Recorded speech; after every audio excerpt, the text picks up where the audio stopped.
राधे राधे। मेरा नाम है निकिता शर्मा और आप सभी का स्वागत है श्रीमद् भागवत गीता की इस श्रृंखला में। पिछले श्लोकों में हमने समझा कि किस प्रकार श्री कृष्ण अर्जुन से कहते हैं कि यदि तुम भक्ति पूर्वक मेरे लिए कर्म करने में भी असमर्थ हो तो अपने कर्मों के फल को त्याग कर आत्मा में स्थित होने का प्रयास करो। चलिए आज बढ़ते हैं अगले श्लोकों की ओर। श्रीमद् भागवत गीता के 12वें अध्याय के 12वें श्लोक में कहा गया है, श्रेयो ही ज्ञानमभ्यासाज् ज्ञानाध्यानम विशिष्यते ध्यानात् कर्मफल त्यागस्त्यागा गच्छान्तरीनन्तरम। अर्थात यदि तुम यह अभ्यास नहीं कर सकते तो ज्ञान के अनुशीलन में लग जाओ, लेकिन ज्ञान से श्रेष्ठ ध्यान है और धर्म से भी श्रेष्ठ है कर्म फलों का परित्याग, क्योंकि ऐसे त्याग से मनुष्य को मनः शक्ति प्राप्त हो सकती है। जैसा कि पिछले श्लोकों में बताया गया है, भक्ति के दो प्रकार हैं, विधि विधानों से पूर्ण तथा भगवत प्रेम की आसक्ति से पूर्ण। किंतु जो लोग कृष्ण भावनामृत के नियमों का पालन नहीं कर सकते, उनके लिए ज्ञान का अनुशीलन करना श्रेष्ठ है, क्योंकि ज्ञान से मनुष्य अपनी वास्तविक स्थिति को समझने में समर्थ होता है। यही ज्ञान क्रमशः ध्यान तक पहुंचाने वाला है और ध्यान से क्रमशः परमेश्वर को समझा जा सकता है। ऐसी भी विधियां हैं जिनसे मनुष्य अपने को परब्रह्म मान बैठता है, और यदि कोई भक्ति करने में असमर्थ है तो ऐसा ध्यान भी अच्छा है। यदि कोई इस प्रकार से ध्यान नहीं कर सकता तो वैदिक साहित्य में ब्राह्मणों, क्षत्रियों, वैश्यों तथा शूद्रों के लिए कतिपय कर्तव्यों का आदेश है, जिसे हम भगवत गीता के अंतिम अध्याय में देखेंगे। लेकिन प्रत्येक अध्याय में मनुष्य को अपने कर्म फल का त्याग करना होगा, जिसका अर्थ है कर्म फल को किसी अच्छे कार्य में लगाना। संक्षेपतः सर्वोच्च लक्ष्य भगवान तक पहुंचने की दो विधियां हैं। एक विधि है क्रमिक विकास की और दूसरी प्रत्यक्ष विधि। कृष्ण भावनामृत में भक्ति प्रत्यक्ष विधि है। अन्य विधि में कर्मों के फल का त्याग करना होता है, तभी मनुष्य ज्ञान की अवस्था को प्राप्त होता है। उसके बाद ध्यान की अवस्था तथा फिर परमात्मा के बोध की अवस्था और अंत में भगवान की अवस्था आ जाती है। मनुष्य चाहे तो एक एक पग करके आगे बढ़ने की विधि अपना सकता है या प्रत्यक्ष विधि ग्रहण कर सकता है, लेकिन प्रत्यक्ष विधि हर एक के लिए संभव नहीं है। अतः अप्रत्यक्ष विधि भी अच्छी है, लेकिन यहाँ यह समझ लेना होगा कि अर्जुन के लिए अप्रत्यक्ष विधि नहीं सुझाई गई, क्योंकि वह पहले से परमेश्वर के प्रति प्रेमा भक्ति की अवस्था को प्राप्त था। यह तो उन लोगों के लिए है जो इस अवस्था को प्राप्त नहीं है। उनके लिए तो त्याग, ज्ञान, ध्यान तथा परमात्मा एवं ब्रह्म की अनुभूति की क्रमिक विधि ही पालनीय है। लेकिन जहाँ तक भगवत गीता का संबंध है, उसमें तो प्रत्यक्ष विधि पर ही बल है।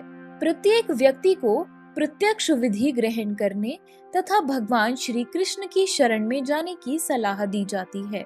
13वें और 14वें श्लोक में कहा गया है, अद्वेष्टा सर्वभूतानां मैत्र करुण एव च निर्ममो निरहंकार समदुख सुख क्षमी संतुष्टः सततम योगी यतात्मा दृढ़ निश्चयः मय्यर्पित मनो बुद्धिर्यो मद भक्तः स मे प्रियः। अर्थात जो किसी से द्वेष नहीं करता, लेकिन सभी जीवों का दयालु मित्र है, जो अपने को स्वामी नहीं मानता और मिथ्या अहंकार से मुक्त है, जो सुख दुख में संभाव रहता है, सहिष्णु है, सदैव आत्मतुष्ट रहता है, आत्म संयमी है तथा जो निश्चय के साथ मुझ में मन तथा बुद्धि को स्थिर करके भक्ति में लगा रहता है, ऐसा भक्त मुझे अत्यंत प्रिय है। शुद्ध भक्त पर पुनः आकर भगवान इन दोनों श्लोकों में शुद्ध भक्त के लिए गुणों का वर्णन कर रहे हैं।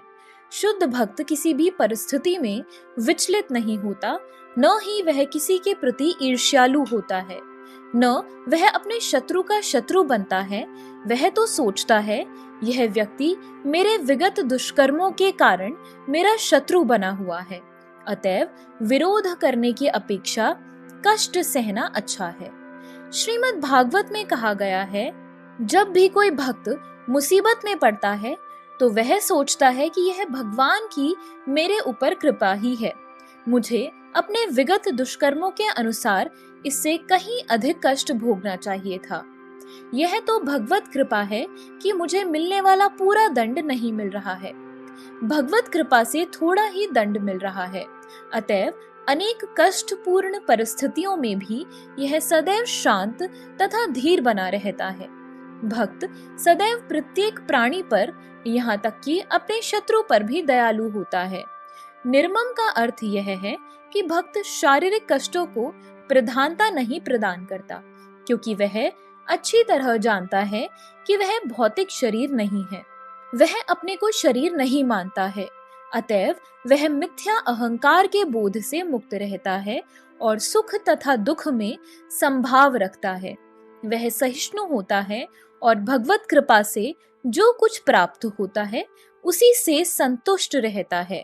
वह ऐसी वस्तु को प्राप्त करने का प्रयास नहीं करता जो कठिनाई से मिले, अतएव वह सदैव प्रसन्न चित्त रहता है। वह पूर्ण योगी होता है क्योंकि वह अपने गुरु के आदेशों पर अटल रहता है, और चूंकि उसकी इंद्रियां वश में रहती हैं, अतः वह दृढ़ निश्चय होता है। वह झूठे तर्कों से विचलित नहीं होता, क्योंकि कोई उसे भक्ति के दृढ़ संकल्प से हटा नहीं सकता। वह पूर्णतया अवगत रहता है कि कृष्ण उसके शाश्वत प्रभु हैं, अतएव कोई भी उसे विचलित नहीं कर सकता। इन समस्त गुणों के फलस्वरूप वह अपने मन तथा बुद्धि को पूर्णतया परमेश्वर पर स्थित करने में समर्थ होता है। भक्ति का ऐसा आदर्श अत्यंत दुर्लभ है, लेकिन भक्त भक्ति के विधि विधानों का पालन करते हुए उसी अवस्था में स्थित रहता है, और फिर भगवान कहते हैं कि ऐसा भक्त उन्हें अति प्रिय है, क्योंकि भगवान उसकी कृष्ण भावना से युक्त कार्यकलापों से सदैव प्रसन्न रहते हैं।